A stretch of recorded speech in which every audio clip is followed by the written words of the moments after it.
Buenos días, profesor y estudiantes. Hoy les vamos a exponer el tema de inteligencia militar. ¿Qué es la inteligencia militar? Se conoce como inteligencia militar a las tareas que llevan adelante ciertas unidades específicas de las Fuerzas Armadas para recoger información sobre un enemigo actual o potencial. Dichos datos permiten la planificación de las eventuales operaciones militares y se puede decir que la inteligencia militar está asociada con el espionaje. El espionaje después de la Segunda Guerra Mundial. La victoria de la Unión Soviética sobre Alemania les otorgó un botín territorial considerable. La Unión Soviética unió a estos estados económica y políticamente, creando una superpotencia que desafió el poder de los Estados Unidos. Incluso antes del uso de bombas nucleares por parte de Estados Unidos en Hiroshima y Nagasaki, la Unión Soviética había estado desarrollando la tecnología para fabricar dispositivos similares. Aunque las dos potencias nunca se involucraron en una guerra a gran escala, ambos países se estaban preparando constantemente para una guerra nuclear total. El espionaje de la Guerra Fría. Este se centró en obtener una ventaja en la información sobre las capacidades de los enemigos, especialmente en relación con el armamento atómico. Este surge como respuesta a la carrera armamentista y la visión de la ideología a las cuales se había sometido el mundo.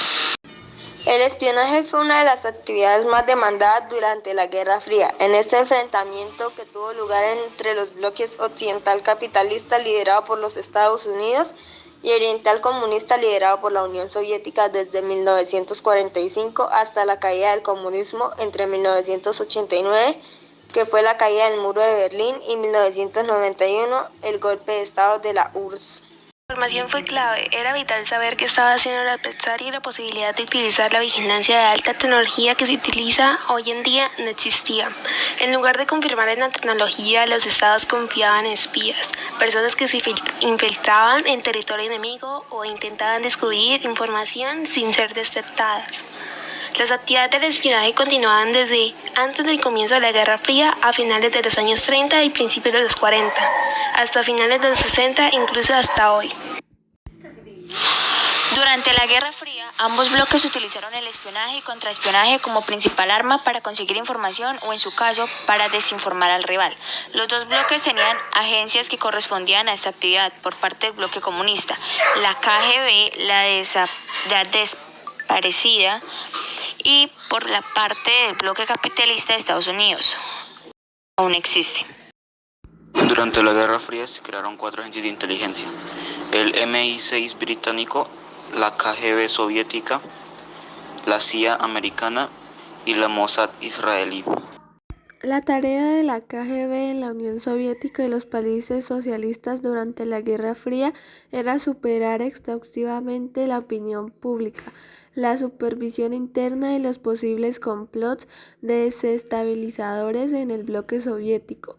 El KGB acudió en apoyo a los gobiernos comunistas e intervino en la Revolución Húngara de 1956 y en la llamada Primavera de Praga en 1968. Las siglas KGB hacen referencia al Comité para la Seguridad del Estado.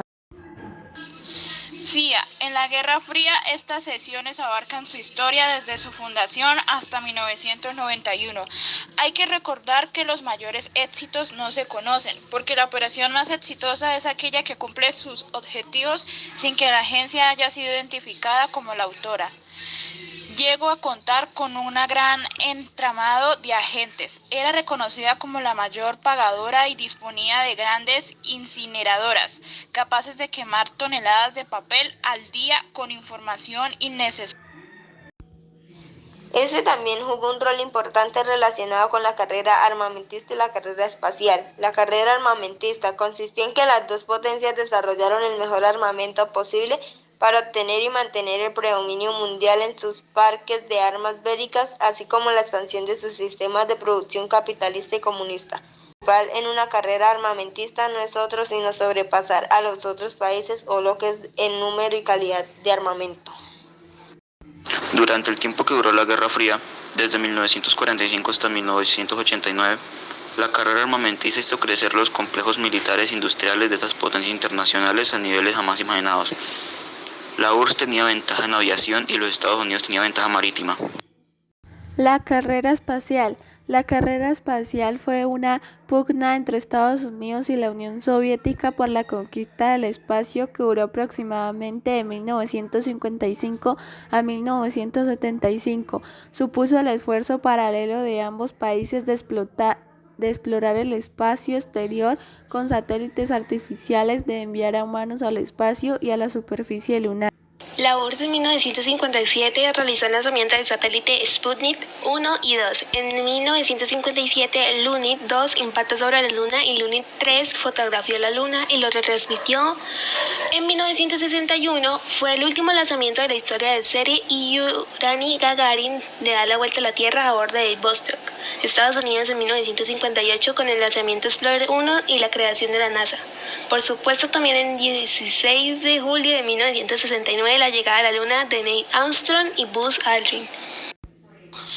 El 20 de diciembre de 1946, el programa de contrainteligencia Venona es capaz de decodificar los mensajes de inteligencia soviéticos, descubriendo así las actividades de espionaje soviéticas dentro del proyecto de Manhattan. El proyecto operó durante 37 años y obtuvo alrededor de 300 mensajes, y algunos condujeron al descubrimiento de los cinco de Cambridge, y otros mensajes llevaron al descubierto de espías soviéticos que operaban dentro de una instalación nuclear estadounidense.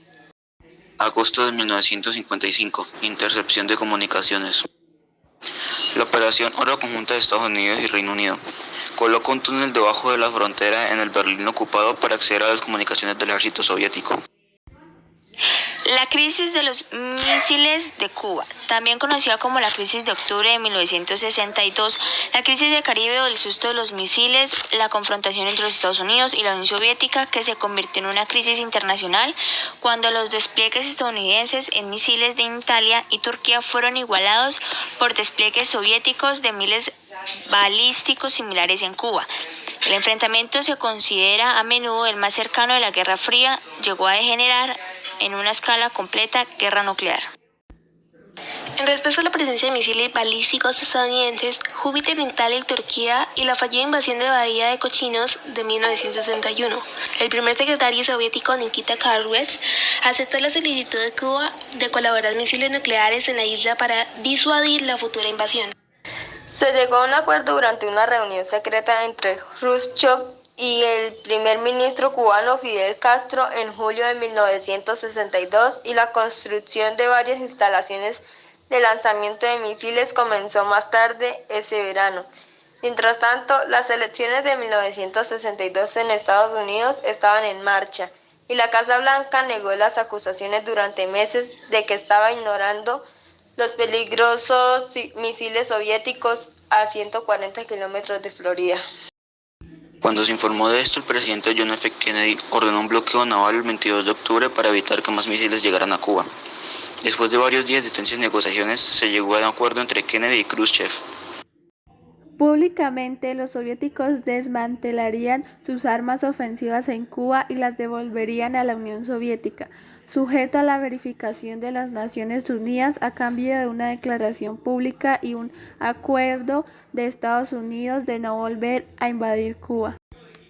Cuando todos los misiles ofensivos y los bombarderos ligeros Hinchus 11-28 fueron retirados de Cuba, el bloque terminó formalmente el 20 de noviembre de 1962. Las negociaciones entre los Estados Unidos y la Unión Soviética señalaron la necesidad de un rápido, claro y línea de comunicación directa entre las dos superpotencias. Como resultado, se estableció la línea directa de Moscú-Washington. Cuando se autoriza a los niños de la guerra a entrar a España, comienza esta historia del espionaje y contraespionaje de la CIA y la KGB. A finales de los años 50, tras más de 20 años en el exilio, centenares de niños de la guerra recién llegados a España desde Rusia se enfrentaron a horas y horas de interrogatorios sobre su antigua vida en territorio soviético. Sin quererlo ni saberlo, se habían convertido en los protagonistas involuntarios del Project Niños, una operación de espionaje de la CIA desarrollada en Madrid, que pone de relieve que España en esos años fue el epicentro de la Guerra Fría.